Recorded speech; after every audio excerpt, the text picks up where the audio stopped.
very grateful to the gentleman from America to kind of pass on the executive order. And actually, the view from here is very, very different. So it kind of removes you from the problem. Instead of kind of... the problem is that it also removes you from the satisfaction of being a school teacher. So there's pluses and minuses. So anyway, thank you. And I want to say that it's a great privilege and an honor to be part of this learning process. I mean, that's what it is. For all of us, at least for me, it has been a great learning process. This process of discussion and debate to help the Department of Education make some hard choices. Choices on the direction and path of learning that they would like the young Tibetans, but actually not just the young Tibetans, but youngsters from different nationalities, as Sikyong, Dr. Lobsam Sangya told us yesterday that there are other people from here. The Department of Education has to make some hard choices on the path that the young Tibetans has to, not just the department. I mean, if we look at it at a path that the department has to follow, then we've lost it already. We need to figure out that this is a choice of where the path that the young Tibetans have to follow. Making choices, and this is one of the things that we do, is how we live our lives, individually and collectively. That's what we do constantly, and the quality of our choices determines the quality of our lives. I mean, that's the crux of the whole matter. And the process of learning how to make high quality choices, I call education. That is the whole point. And the true purpose of education is to bring out the best in us. Whatever that best may be, the actualization of our potential and the potential of each individual is very, very different. And therefore, I just want to go back on this. The process of learning how to make high quality choices and the point of education to bring out the best in you is what this is all about. One of the results of a good educational process is to help us become good leaders, right? But not leaders only in the conventional sense. That's the problem that we need to grapple with. But empower us to become good leaders, not only in the conventional sense, but to embrace leadership is what I want to talk about, that the good practice of education should empower us to embrace leadership roles wherever the situation demands that we step in to grab that leadership role, whether it is as a brother, mother, sister, teacher, student. If we are constantly, and I want to make that distinction between a leader and somebody who occupies a leadership position for maybe some point of time and for some period of time. So the difference between someone who is educated in some ways and some of us who's not educated, as Karma said yesterday, a very important point that was made there, is determined by the quality of the choices that they make and about how they will live their lives. And the quality of choices that they make about the living of their life is what makes them who they are. Is this life a life of compassion? Is this life that leaves the world a better place than it is than when we came in? So the possibility of a person being educated but at the same time being illiterate, as Karma said, is very much on the cards. But we need to go beyond that and see schools as a phenomena. I look at schooling as a rites of passage, of growing up. That's what it's all about. And the most important function of a school is to help the student and the teacher learn how to actualize their potential. That's it. That is what they need to do to help them learn how to actualize their potential. And this They do by helping us learn how to make high quality choices and decisions. It's a two-way process. If I learn how to make high quality choices in my life, and the school provides opportunities for us to improve our choices over and over and over again, so that after some time, some of these choices we make now instinctively because they become part of who we are. And in most other situations, we learn how to make more informed choices. So those are the two kind of things that we get out of school: learning how to make informed choices and in making some kind of choices instinctive. Thus is shaped the quality of the life we live, and collectively we shape the quality of the life of the society that we live in. That is what it's all about. We also live by internalizing the knowledge created by the past generations, right? And improving on it where we think appropriate. If every generation had to learn all over again how to generate electricity, or how to discover penicillin, or to discover the importance of the art in architecture, civilization would not be what civilization is all about. So there is a continuum which needs to go forward. So schools are also places where we learn how to internalize the knowledge that was generated by our forefathers or created by the past generations: the physics, the maths, the geography, the history, the music, the art, the dance. However, a very important function of the school is to help us learn a filtration process, how to glean what is being passed on, that it is of contextual need to us, what is no longer contemporarily required. So that filtration process, and most importantly, the school must also help us acquire tools and the ability to create new knowledge. So there is this huge knowledge that is available to us.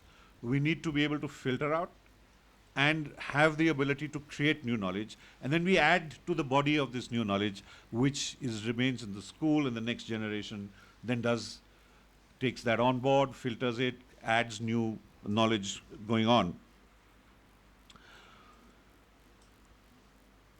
But the next generation, and we might improve this knowledge or add to this knowledge using new tools and methodology which might have come into place now, which were not available to people. So whether it's technology, whether it is new research that's being done, and therefore the teachers themselves need to be upgraded to the new methodologies of how to create new knowledge and be empowered enough to empower the students to learn how to create new knowledge.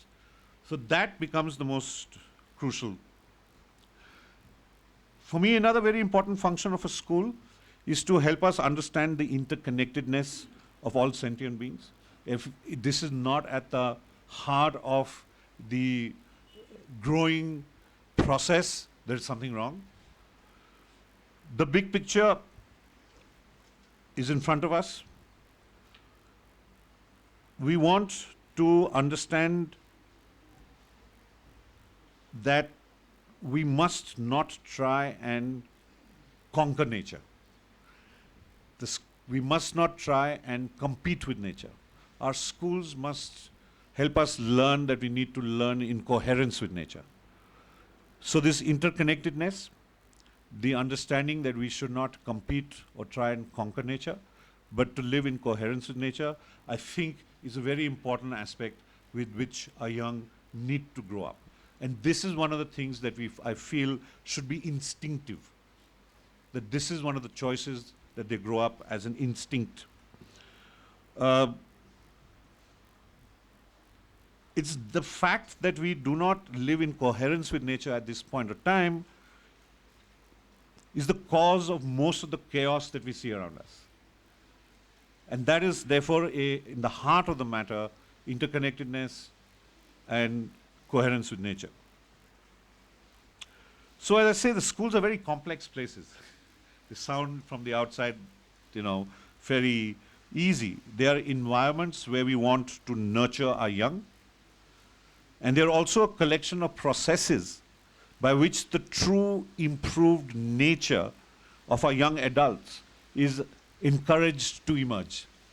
And it's a whole continuum. There's nurture and their true nature being allowed to come through. How we manage these complex institutions without institutionalizing them is what we're going to be discussing today.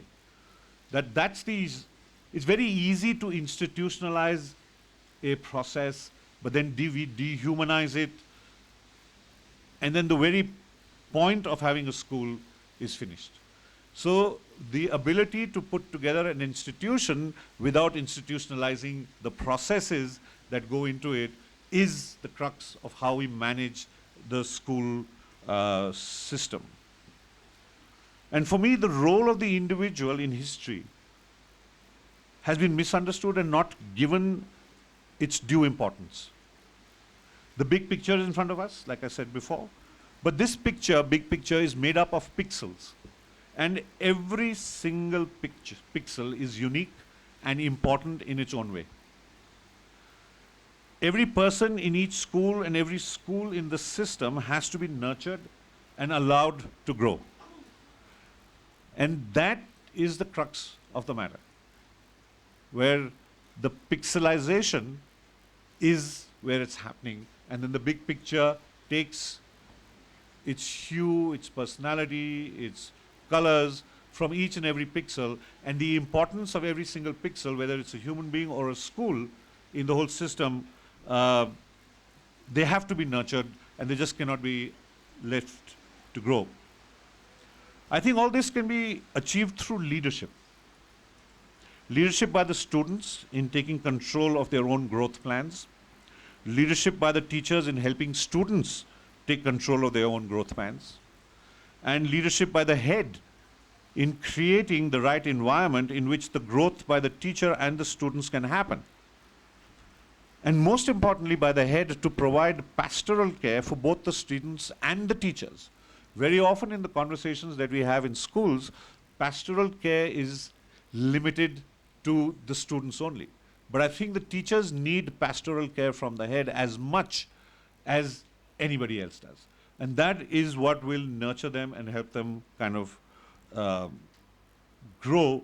And sometimes pastoral care for the teachers is much more important because they will then be empowered and feel good about who they are. So the role of the administration is only to enable this whole move forward.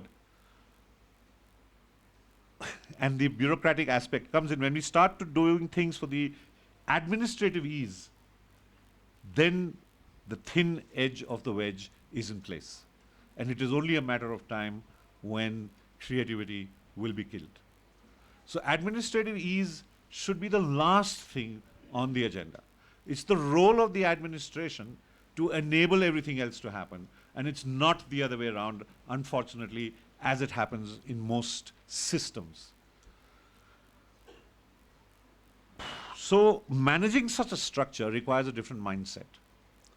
The challenge is to give students what they need, though they may not even know what these needs are and how to communicate these needs clearly.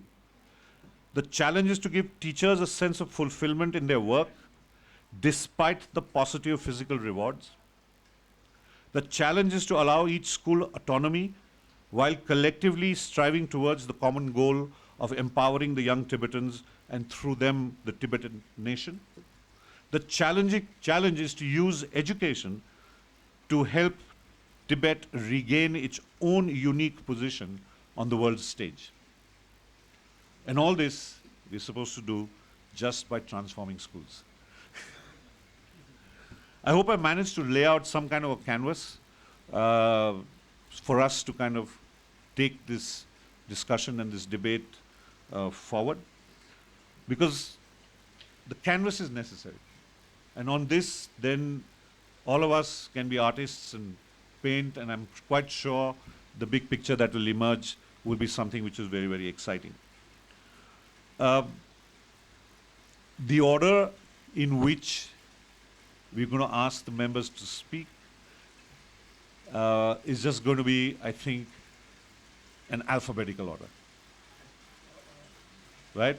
Because and that I will ask Gelsen to help us because he's better at this, my spelling and my dyslexia. Use that to, yeah. So in the alphabetical order, the page is there. I think a more democratic methodology.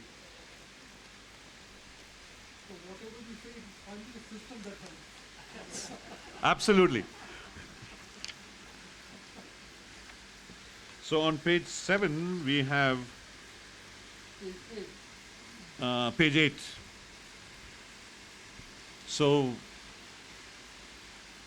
yep.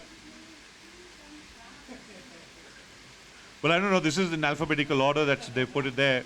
And I trust the administration that they have actually done something to enable the process and not just done it for administrative ease. I think they're going with the C rather than the T. I think there's also been some kind of arbitrariness because alphabetical order is an order which is chaotic in itself. So,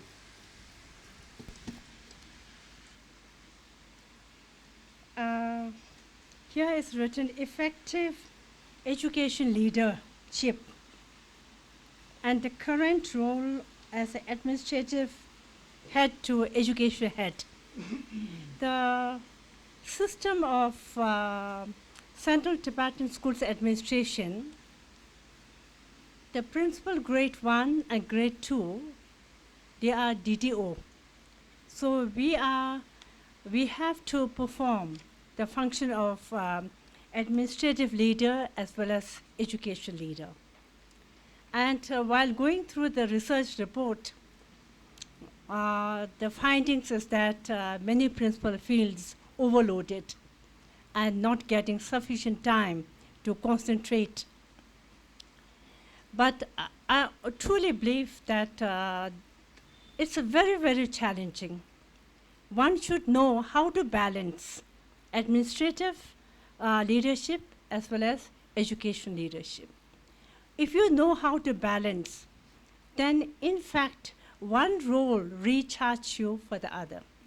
After attending to administrative work for some time, if you just get into class and interact with the staff, teacher and student and be there, really after that period, you are really recharged. Therefore, in a school setup like Central Tibetan Schools, we have a very, very responsible, very difficult, very challenging role. Sometimes we are sitting with great intellectual, great political leaders discussing policy matter. And after half an hour, you are sitting with Radiwala bargaining the rate of newspapers and ration walas, sabji walas. So ours is a multifaceted functioning. We have to change our body language. We have to change our method of dealing depending upon the type of people that we are handling. So change of school leader. I found every time there's a change of school leader, there's a change in the school. And to build up a school, to develop the learning climate, peaceful environment, the human touch amongst the staff and student, it takes lots of energy, lots of time to build up. But it hardly takes few days for it to get disrupted.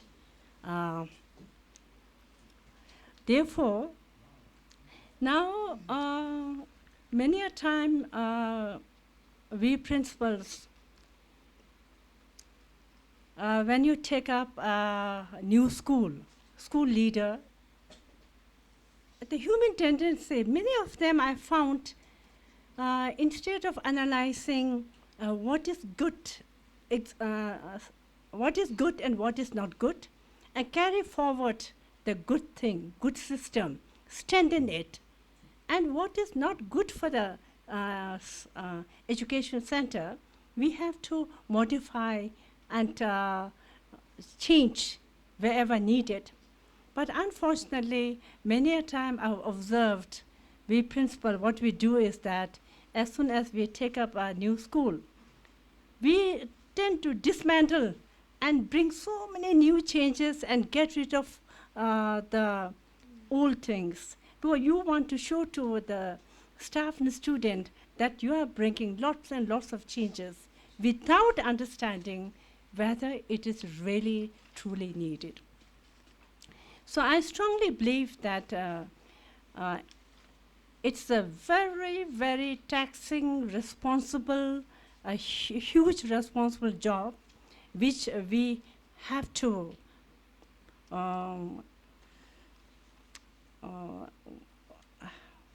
do it very, very religiously, very taking things very seriously. Therefore, analyzing different kinds of, being a principal, that means you worked under different principals. I worked under 7 principals before becoming principal. So therefore, each time one tend to consciously or unconsciously tend to analyze what is good for the system and what is not good for the system. And you try to carry forward what is needed, what is good, and try to remove what is harmful for the education system. And characteristic or the character that characteristic that a good school leader should possess is that the people are motivated, people oriented, and they should always be in touch with the staff, student, and even Group D. They should be treated with equal respect, equal human touch, irrespective of their status. They are pragmatic, they are impartial, they are socially responsible, and they understand the need of the community. When the children come from a certain community, and if you don't have any respect for that community, if you hate that community, how can you do justice as a school leader in that school? So, respecting the community, understanding that community is extremely important. Of course, the right balance of IQ, EQ, and SQ, and he or she should be really mentally tough, firm but polite, and deaf to flattery. It's so very important, because there are people to flatter just to fool you, not because they they really want to be happy, be your friend or this one. But if we manage to create a happy, clean, and if student find teacher smiling, happy, right from the morning, and then that happy, smiling face creates a magic in the classroom and in the environment as well. And of course, to be not demanding respect, but commanding respect, and make sure that your staff have full faith in you. And to earn that faith, you have to be very, very truthful and honest. I think if you try to apply these things which I just mentioned to a very, very great extent, school functioning, the whole climate changes. And second thing is that as I stated that administrative and academic balancing.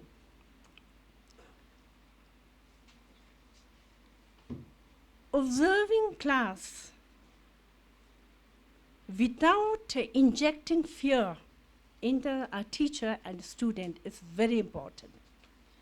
Our research, in the research report, it is written that sometimes principal inspect class just to kind of harass, just to get some point so that the principal can squeeze that teacher.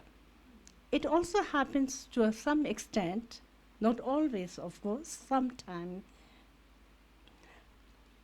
So the objective of academics observation, frequent and that frequent observation, follow-up work, interaction with the staff, I think that makes a difference in teaching learning. And another thing I have to, it's for the school leader, it's so important that we should know how to identify and categorize the staff. I have categorized the staff into 4 categories. One category is those who work and who do not comment. They work, but they will not say anything, give any comment. Second, those who do not work and do not comment. Neither they will work, nor they will criticize or talk. They'll keep mum.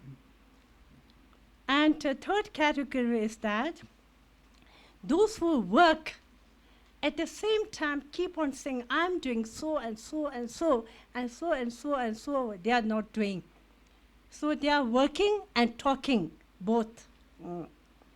Last one is those who do not work and do not let others work. This is a very strong factor you find, because if others are working, then that person not working, it becomes more prominent, more clear. So we as a principal, I think, school leader, we have to recognize those who are working and those who are not working. Personal relationship and school functioning, school activity duty, that should be kept 1 mile apart. So these are the few things I thought I should share with other